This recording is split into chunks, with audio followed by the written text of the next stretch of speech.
할렐루야, 여러분 모두를 축복합니다. 우리가 여러 시간에 걸쳐서 지금 15장을 살펴보고 있는데요. 이제 15장을 정리하고 16장으로 가겠습니다. 이 15장이 굉장히 중요하다고 했죠. 서막입니다. 16장부터 시작될 재앙의 서막이에요. 그러므로 여러분들은 앞으로 재난이 오든지 어떤 어려움이든지 사람이든지 환경이든지 오면 시험 들지 말고 불신자들처럼 비방하거나 이러지 말고 회개하고, 회개를 한다는 뭐예요? 자기를 돌이켜본다고 했죠. 돌이켜보고 비방을 감사로 또 하나님께 영광을 돌리는 이런 삶을 회복해야 됩니다. 자, 15장 보세요. 이 사도 요한이 봤다고 그랬죠. 또 다른 이상을 봤습니다. 이제 마지막 재앙을 본 거예요. 그러므로 여러분, 재앙은 끝이 있다는 걸 아시고 1절에 이 재앙을 하나님이 행하시는 소망의 전령사로 봐라 그랬습니다. 그러니까 이런 사람들의 삶은 얼마나 다르겠습니까? 회개치 않는 삶, 감사하지 않는 삶, 비난하는 삶, 이런 삶을 살 수가 없어요. 왜? 재난 가운데서 이 재앙을 소망으로 보는데 어떻게 감사가 안 나오겠습니까? 하나님을 향해서 어떻게 영광과 예배의 삶을 살지 않겠습니까? 이들은 문제도 질병도 재앙도 다 소망의 전령사로 하나님이 행하시는 장차 나타날 영광스러운 승리의 전령사로 보는 거예요. 자, 2절에 어떤 자들이 찬양한다 그랬어요. 이기는 자입니다.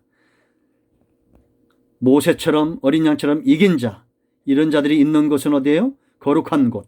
하나님 나라는 거룩한 곳이라고 했죠. 유리바다 같은. 자, 모세가 승리했습니다. 어린 양 대신 예수님도 승리했어요. 이분들이 승리할 수밖에 없었던 것은 육을 쫓지 않고 영을 쫓았기 때문이라고 했죠. 여러분 다 들었기 때문에 더 이상 되풀이하지 않겠습니다. 더 돌려서 지난 것들을 더 묵상하시기 바랍니다. 지금도 육으로 사는 사람은 지게 돼 있어요. 영으로 쫓아 자기 행실을 죽이는 사람은 승리하게 돼 있습니다. 이들이 찬양했던 이유가 있죠. 3절에 주 하나님을 주인으로 삼고 그 전능의 손에 붙들리고 하나님이 행하실 일을 크고 비밀한 것 내 눈에 이해되지 않아도 인내함으로 믿음으로 참는 자들, 만국의 통치, 만국을 두려워하지 않고 하나님을 두려워하는 자들, 하나님의 길은 의롭다고 그 의로운 길에 서는 자들이죠. 이런 자들은 4절에 신앙의 고백이 있다고 했죠. 주여, 주의 이름을 두려워하고 하나님의 영광이 땅에 떨어지지 않도록 영광을 돌린 자고 하나님의 거룩함을, 하나님의 이름이 망령되이 일으켜지지 않도록 거룩함을 생각하는 자들, 의로우신 일이 나타났다. 세상에 예수 그리스도 외에는 의의 길이 없고 구원의 길이 없음을 나타내는 자들, 이런 자들을 통해서 만국이 돌아온다라는 겁니다. 이런 찬송과 신앙 고백의 삶이 있기를 축복합니다. 자, 이후에 이제 하늘이 열리는데 성전이라고 그랬어요. 하나님은 성전을 떠날 수 없다고 했죠. 성전이 열리고, 왜냐? 이건 언약이라고 했습니다. 지성소에서 제사장을 만나듯이 제사장 복장을 입은 천사를 만나는 겁니다. 오늘날 성도들은 왕같은 제사장들이죠. 세마포로 바탕옷을 입고 자기 자신을 깨끗하게 하고 가슴은 믿음의 사람, 하나님의 행하실 일에 대한 담대한 믿음으로 무장한 사람들입니다. 이런 사람들, 7절로 가면 이런 천사에게 누가 이 내 생물, 피조물들의 대표로 했죠. 하나님의 보좌를 수종드는 자들이죠. 이만큼 하나님이 피조물들 특별히 하나님의 백성들을 귀하게 계신다라는 겁니다. 진노의 대접을 받았다고 했어요. 넘겨받았다고 했습니다. 성도들은, 불신자들은 진노의 대접을 취하지만 성도들은 기도의 대접, 5장 8절, 8장 4절인 대로 또 우리가 감사와 예배와 이런 향연들, 하나님 앞에 헌신의 대접을 채우는 자들이다 그랬습니다.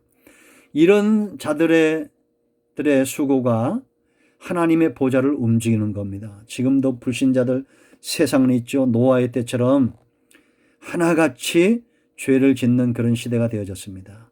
로마서 3장 8절로 10절에 있는 대로 의인은 없나니 하나도 없다는 거다. 다 치우쳐 죄를 짓고 하나님을 찾는 자 없는, 그들의 발은 죄를 짓는데 빠른 그런 시대에 있고 평안을 알지 못하는 그런 죄악된 길에 평안이 어디 있습니까? 그래 달려가는 그런 시대입니다. 이제는 구약의 선지자들이 말한 대로 제사장이나 백성이나 일반이 되어져 버리는 불신자들이나 성도들이나 똑같이 음란하게 행하고 똑같이 죄악된 삶을 살아가는 그런 시대 속에 있습니다. 진노의 대접이 채워지고 있다는 겁니다. 그러나 이럴 때서 우리는 깨어 근신하고 엘리야 시대의 남은 자들처럼 기도와 기도의 대접, 예배의 대접, 향연, 감사의 대접을 채우는 우리 모두가 되어야 될 줄로 믿습니다. 8절은 경고죠. 하나님의 임재, 재앙이 마치기까지, 그러니까 반드시 이룬다는 겁니다. 능히 하나님 앞에 들어갈 자가 없었다라는 거예요. 여러분, 세상을 두려워하지 마시고 사단에서 두려워하지 마세요. 몸과 영혼을 능히 지옥에 멸할 수 있는 마태복음 10장 28절 하나님을 두려워하시고 그 하나님 앞에서 이제는 구원받은 자의 삶에서 더 나아가서 감사하는 자, 왕같은 제사장으로 섬기는 자가 되시길 바랍니다. 16장까지 결말을 더 한번 얘기합니다. 지혜로운 성도는 불신자들과 달리 어려움이 올 때, 위기가 올 때, 그것이 사람이든지 환경이든지 자기 자신을 돌이켜보는 거울로 삼고 회개하고 비방하지 않고 감사하고 하나님 앞에 경배하고 하나님의 영광을 걱정하고 내게 맡겨진 사명, 제사장의 사명을 감당하는 자들입니다. 앞으로 여러분 그렇게 여러분들이 살아내셔야 됩니다. 전쟁에서 이기듯이 군사되어 싸우시고 경주하는 자처럼 최선을 다해서 달려가십시오. 하나님이 여러분들을 도우실 겁니다. 이런 모두를 축복합니다. 할렐루야. 요한계시의 말씀들이 열리 기도하시고요. 코로나19 종식을 위해서 속히 종식되도록 기도하고 예배가 회복되도록 기도해야 되겠습니다. 이런 모두에게 주의 은혜가 한량없이 부어질 것입니다. 아멘.